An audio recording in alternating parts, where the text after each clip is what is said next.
Is that Yamamoto? Holy! Okay, so I know this is a little late, but I was at work, so here we go. It's time to do it. Anyway, Bleach chapter 504, Before the Shadows. Now, I just want to first start off by saying this is a fantastic chapter. I loved it. It was so cool. It was amazing. So we get to see Chojiro Sasakibe's Bankai, Kokyo Konryu Riku. And essentially he lifts his rapier up into the sky, he gets struck by lightning, and then it forms a dome of lightning above him, connected to the ground via some pillars. We see Driscoll Bursey, the Vandenreich, using this. Yamamoto recollects Chojiro using it before. And this is, to be honest, exactly how I wanted this chapter to go. I really wanted there to be parallels between the past and the present, as Driscoll uses it in a similar manner to how Chojiro uses it. That's not exactly how it turns out, but it's kind of similar. So Driscoll is, he's laughing, he's gloating in typical villain fashion. And Hisagi is in awe of just the sight of the Bankai. It's a colossal. The pillars of lightning are literally just, thundering this colossal Reiatsu, and Chojiro's Bankai rules the weather in a similar fashion to how Hyorin Maru does as well. So Driscoll summons a blast of lightning from the dome. It strikes Yamamoto, and he just tanks the attack, but he's getting fried as well. And Hisagi just kind of cries out to him, and then we see a flashback, and oh my god, what a flashback it is! Yamamoto! He's like a young man almost. The dude's got hair. Actual hair, and he hasn't got a beard.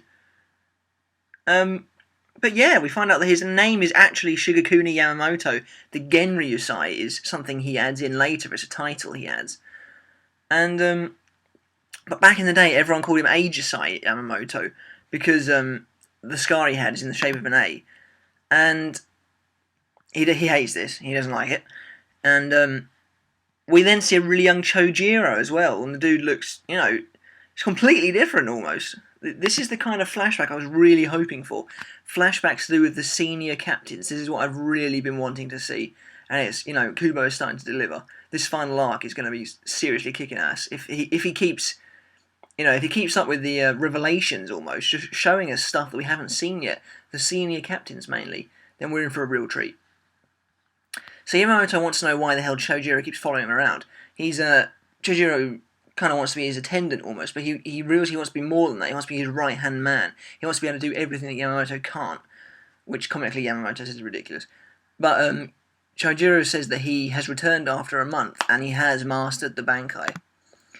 And Yamamoto pulls some seriously cool, samurai faces in this. He instantly reminded me of Heihachi Mishima from the Tekken series, but without the crazy hairdo. And he says some really badass lines like, "Oh, try to defeat me with your Bankai then." And you can imagine they have a really epic fight. And we see these parallels between the past and the present. As Yamamoto says, "Try and beat me with that Bankai," it flashes to Driscoll attacking him with the lightning. And Yamamoto concedes that it was an excellent Bankai. It is truly very powerful. He actually gave Yamamoto the second part of his cross scar. However, he told Chojiro it was weak, and he wanted him to keep getting stronger. And Chojiro says that he'll spend the rest of his life making this Bankai better, so that it'll be of help to Yamamoto. In a sense, Chojiro is almost a legend, because he trained so incessantly that everyone knew his name. And so, because of that, Yamamoto added Genryusai to his name. It was the name of the school where he met Chojiro, how his scar now looked. And so we return to the present day, and Hisagi's crying out to Yamamoto. Driscoll is gloating as usual. He's saying you can't defend yourself from your subordinates Bankai.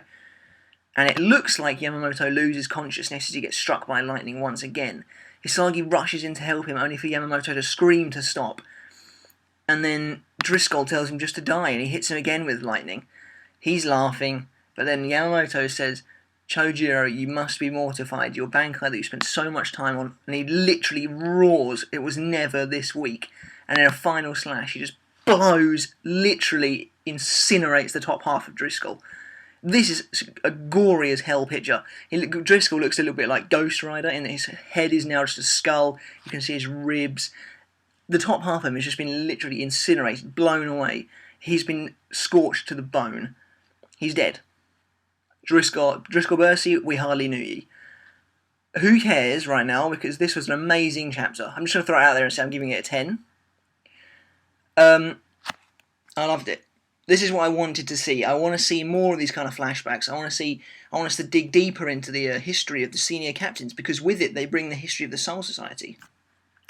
And I have to say that I think Kubo did a really good job with this whole little mini story of Chojiro's death and Yamamoto gone on a bit of a rage hunt.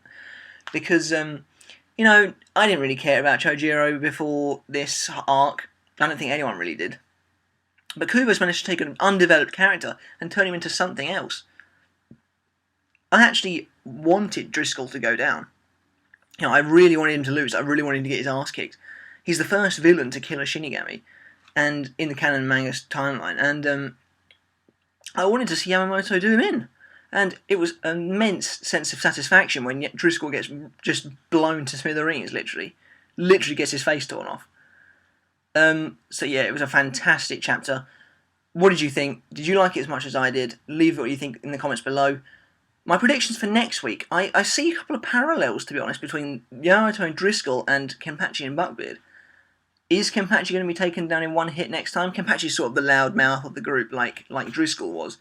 Kenpachi loves to fight. Driscoll got his power from fighting. So does that mean that Kenpachi's going to suffer the same fate against the leader of the Vandenreich, eventually leading up to the final showdown between Yamamoto and Buckbeard?